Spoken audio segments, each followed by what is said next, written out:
everyone, how are you all? Welcome once again to the chemistry class. So let's begin with today's class. So today children, we are starting with chapter 5 in chemistry, that is periodic classification of elements. So in this chapter, the topics that are to be covered are introduction, Daubernier's triads, limitations of Daubernier's triads, Newland's law of octaves, limitations of this law, Mendeleev's periodic table, then merits of Mendeleev's periodic table, limitations of Mendeleev's classification, explanation of the anomalies of Mendeleev's periodic table, then modern periodic table, explanation of the anomalies by modern periodic table, trends in modern periodic table, that is metallic character, non-metallic character, atomic size, metallic character and non-metallic characters according to the periodic table. So these are the topics that we are going to discuss in this chapter. So children, first of all, let me give you a brief introduction of the chapter. Matter around us is present in the form of elements, compounds and mixtures. Elements are substances containing atoms of only one type, for example, sodium, magnesium, gold, etc. There are 118 elements approximately known to us. All these have different properties. To make the study of these elements easy, these elements have been divided into few groups in such a way that elements in the same group have similar properties. Children, as you all know, symmetry and organization are the basic principles of nature. We have been learning how various things or living beings can be classified on the basis of their properties. Even in other situations, we come across instances of organization based on some properties. For example, in a shop, soaps are kept together at one place while biscuits are kept together elsewhere. Even among soaps, bathing soaps are stacked separately from washing soaps. In a similar manner, scientists made several attempts to classify elements according to their properties and obtain an orderly arrangement that is out of chaos. So let's discuss about those attempts made by different scientists in this chapter. So children, in the year 1817, a German chemist, Daubernier, tried to arrange the elements with similar properties into groups. And he said, well, elements were arranged in the order of increasing atomic masses, groups of 3 elements, which were known as triads according to him, having similar chemical properties were obtained. And further, he said, the atomic mass of the middle element of the triad was roughly the average of the atomic masses of other 2 elements. So one of the triad given by him was calcium, strontium and barium.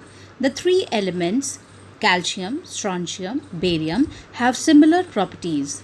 Thus, these elements also form a Daubernier's triad because the atomic mass of the middle element, that is strontium, is 87.6 units, which is very nearly the same as the average, that is 88.7 units of the atomic masses of calcium, that is 40.1 units of calcium, and barium with 137.3 unit of masses. So therefore, the average atomic mass of calcium and barium comes out to be 88.6 units, which is approximately equal to the atomic mass of strontium.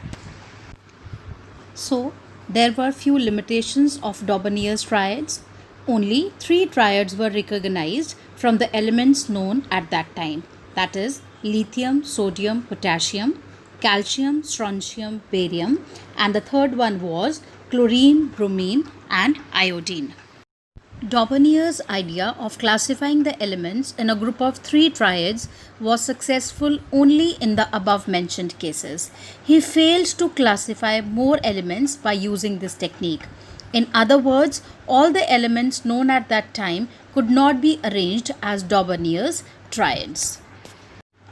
So children, the attempts of Daubeney encouraged other chemists to correlate the properties of elements with their atomic masses. In the year 1866, Newland arranged the known elements at that time in the order of increasing atomic masses and found that the properties of every eighth element is similar to that of the first element.